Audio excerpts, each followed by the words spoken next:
que lamentar.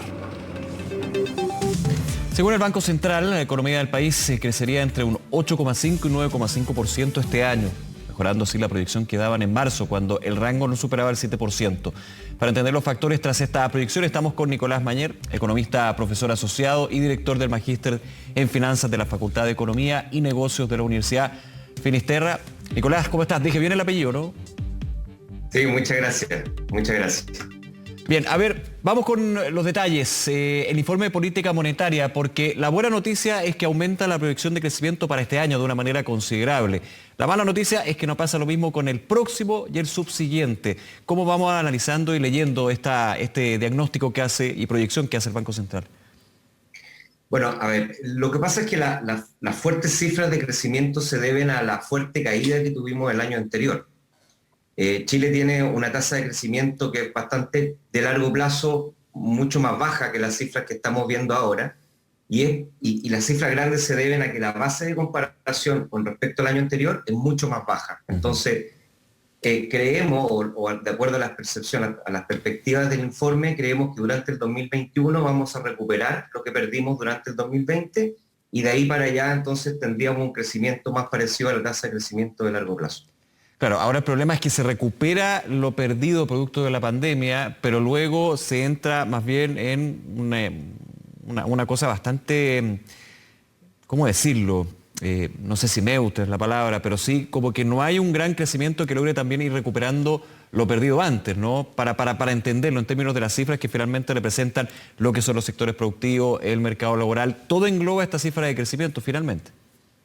Claro, lo que pasa es que la principal explicación del crecimiento que estamos viendo hoy día tiene que ver con factores que están relacionados con un aumento en el consumo privado y con una expansión fiscal relativamente importante, mucho más grande de la que incluso pensamos durante la primera parte del 2021. Para ponerlo en palabras muy sencillas, estamos creciendo porque estamos gastando mucho más de lo que estábamos gastando antes. Claro. ¿Ya? Y aquí hay dos elementos clave. Es preocupante. Y aquí hay dos elementos claves, Nicolás, porque lo decía de hecho el mismo informe de política monetaria. Los retiros de los ahorros previsionales que generan más liquidez y eso finalmente llega a un mayor consumo, y también las ayudas fiscales, los distintos ayudas que se han implementado desde el Estado. Y como diría un economista hace tiempo me dijo, aplicarle esteroides a la economía, pero esos esteroides finalmente se van acabando también. Sí, a ver, no es solamente esteroide, hay algún efecto que es importante porque las empresas precisamente requieren consumidores con poder adquisitivo. Ya.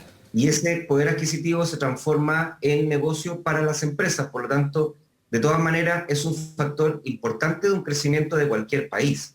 Lo que pasa es que, como todas las cosas, es bueno mantener un buen equilibrio, y en ese sentido hay varios sectores de la economía que todavía están siendo fuertemente afectados por la pandemia y que probablemente van a quedar rezagados después del 2021, además de cifras de inversión privada que se mantienen muy por bajo de lo que deberíamos tener, incluso antes del estallido del 2019. Sí. Nicolás, ¿cuál es la mirada que tiene el Banco Central en este IPOM sobre el mercado laboral? Que obviamente en todo lo que estamos comentando tiene un efecto directo sobre de la pandemia hacia el mercado del trabajo. Mira, la mirada al mercado laboral es en promedio buena. Ahora, como siempre, los promedios en estas situaciones no son suficientemente buenas porque hay personas que se van a beneficiar o se están beneficiando muchísimo de esta reactivación, y hay otro segmento que está quedando peligrosamente muy rezagado en esta recesión. Entonces mirar el promedio no es suficiente en este caso. En el caso de los que se están viendo fuertemente beneficiados, tenemos todo el sector de trabajos asalariados, que incluso se ha recuperado más de la mitad de los empleos que se perdieron durante el 2020. Pero hay otros sectores, como por ejemplo el trabajo informal, y sobre todo, y lo más preocupante, el trabajo en el sector femenino, ¿cierto?, que se ha visto muy, muy rezagado, ¿ya? Y eso es muy complicado porque efectivamente las cifras de empleo se han venido recuperando, pero hay realidades que son muy opuestas, lo que puede poner en mucho riesgo un aumento en las brechas de las condiciones laborales en el país. Ahondemos en ese concepto, en los riesgos, porque el informe de política monetaria también va delineando cuáles son los riesgos para que sus proyecciones no se vayan, entre comillas, digamos, cumpliendo para bien. ¿Cuáles son los riesgos que nota, además de la pandemia, por supuesto, para qué decir el Banco Central al respecto? Hay también temas de incertidumbre, el proceso político que se lleva a cabo. Se menciona en el IPOM, ¿no? Sí, bueno, el principal riesgo que hoy día el Banco Central debe controlar y debe gestionar es el riesgo de inflación. Sí. ¿Ya? La inflación nos debería preocupar muchísimo porque un aumento en la inflación es una pérdida del poder adquisitivo y por lo tanto una pérdida de la calidad de vida de todo el país. Ahora, efectivamente hay algunas cosas que están todavía preocupando y tiene que ver con que pese a esta reactivación económica, hay algunas cosas que todavía nos mantienen en alerta. Primero, el alza de contagio, y eso nos puede poner en un riesgo evidente de un aumento en las cuarentenas o nuevas cuarentenas dentro del territorio, y eso hace entonces que algunos sectores sigan estando muy rezagados, sobre todo sectores de pequeña y mediana empresa y sectores de servicio. Además de eso, el mercado laboral continúa siendo muy frágil, producto de lo que comentábamos anteriormente. Hay un sector que está siendo muy rezagado, que tiene que ver con el empleo femenino y además con los empleos informales, y existe una alta persistencia en la incertidumbre, sobre todo la incertidumbre que viene desde sectores de la economía relacionados con la pequeña y mediana empresa.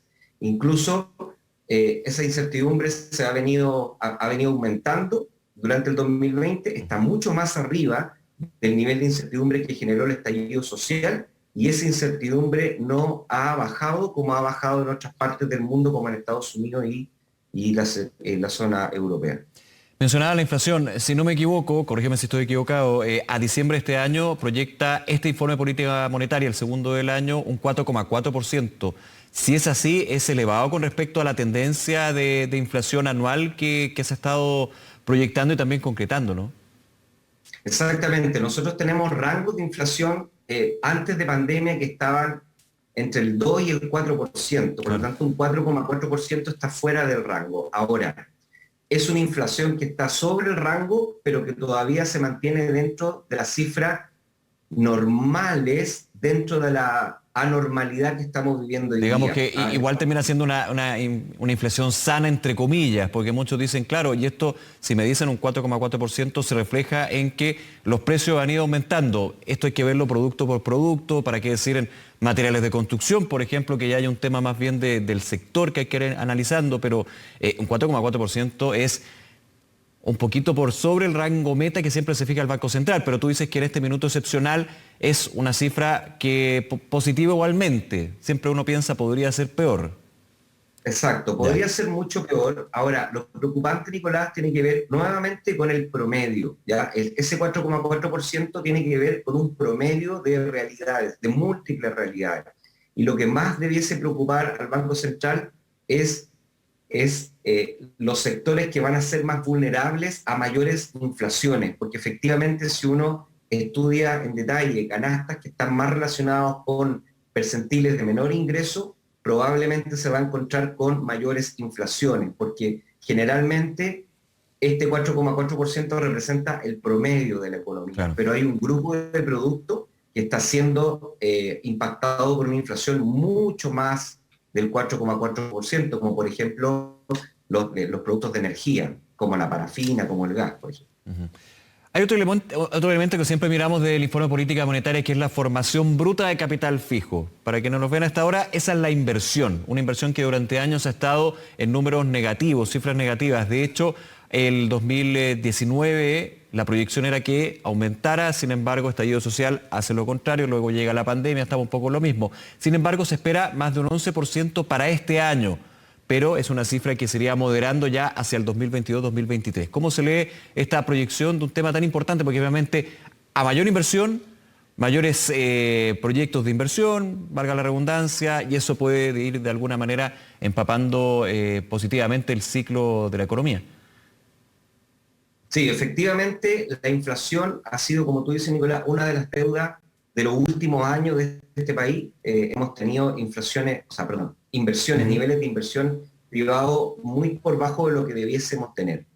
Y efectivamente, durante la pandemia eso se ha realzado todavía más, no solamente producto de la incertidumbre que genera la reactivación económica, que es un componente importante en la decisión de inversión. Tenemos que pensar que las personas que deciden invertir en capital fijo instalado están mirando el mediano y largo plazo, las condiciones del mediano y largo plazo. Entonces, no solamente la de corto plazo.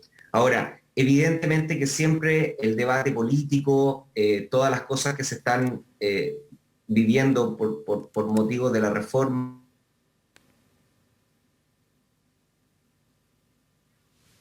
Bien, ahí perdimos un poco la señal con Nicolás Mañer, economista, profesor asociado, director del Magíster en Finanzas de la Facultad de Economía y Negocios de la Universidad Finisterra. Estamos revisando, desmenuzando lo que es este informe de política monetaria que le damos bien temprano ayer con una mirada positiva de crecimiento para este año hasta un 9,5%, más del 7% que había proyectado en su informe de política monetaria de marzo.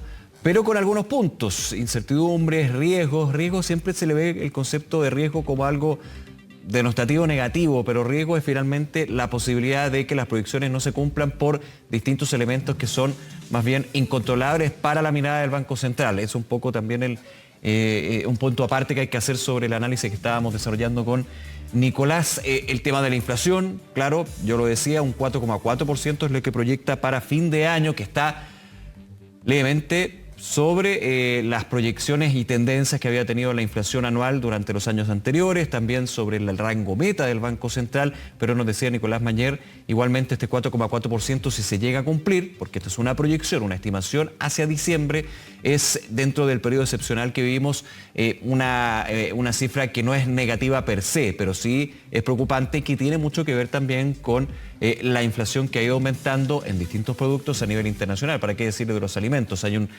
una alerta ahí desde la FAO, distintos organismos con respecto a ese punto. Informe de política monetaria que fue presentado el día de ayer en forma virtual, por supuesto, a la Comisión de Hacienda del Senado por parte del presidente de la entidad, Mario Marcel, quien dentro de las preguntas y también las anotaciones hizo un punto relevante sobre algunos proyectos de ley que están en cuestión actualmente. El retiro del 100%, durante la semana aquí en la mañana informativa tratábamos el tema, conversábamos por ejemplo con el ex ministro del Trabajo, Osvaldo Andrade, y Mario Marcel fue bien crítico a una señal bien potente desde el presidente del Banco Central, quien apuntaba a que estos proyectos del retiro del 100% podrían hacer retroceder al sistema de seguridad social de Chile 100 años, lo dice Mario Marcel, quien además de ser presidente del Banco Central fue líder de la denominada Comisión Marcel de la reforma previsional del primer gobierno de Michelle Bachelet, así que no es cualquier persona quien dice ese punto. Volvemos contigo, Nicolás Mañera, ya retomamos el contacto. Ahora sí, perdón. No te preocupes, Sí.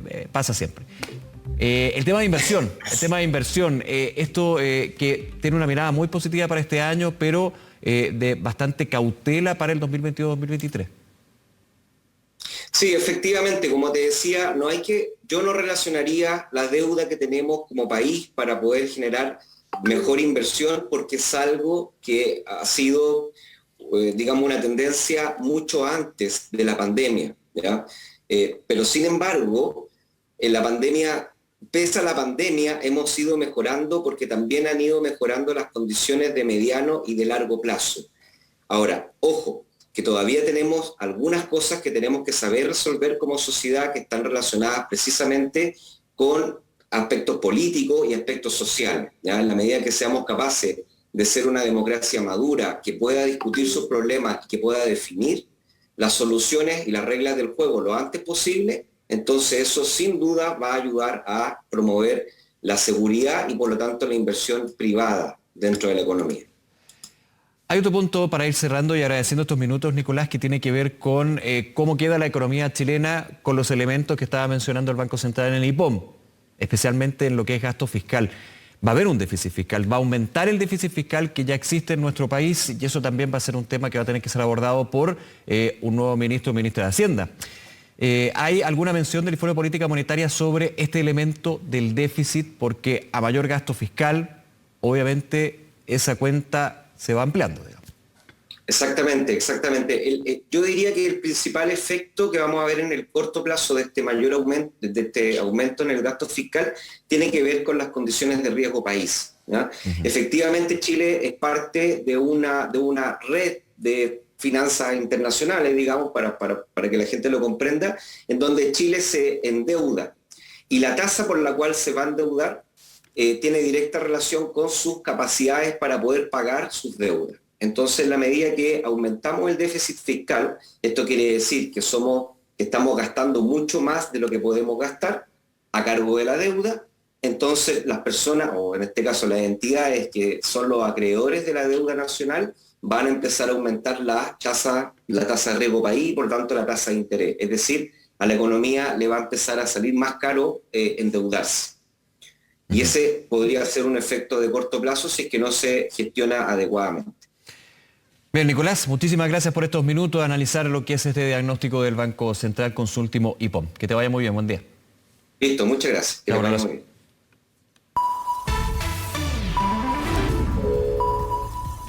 Ahora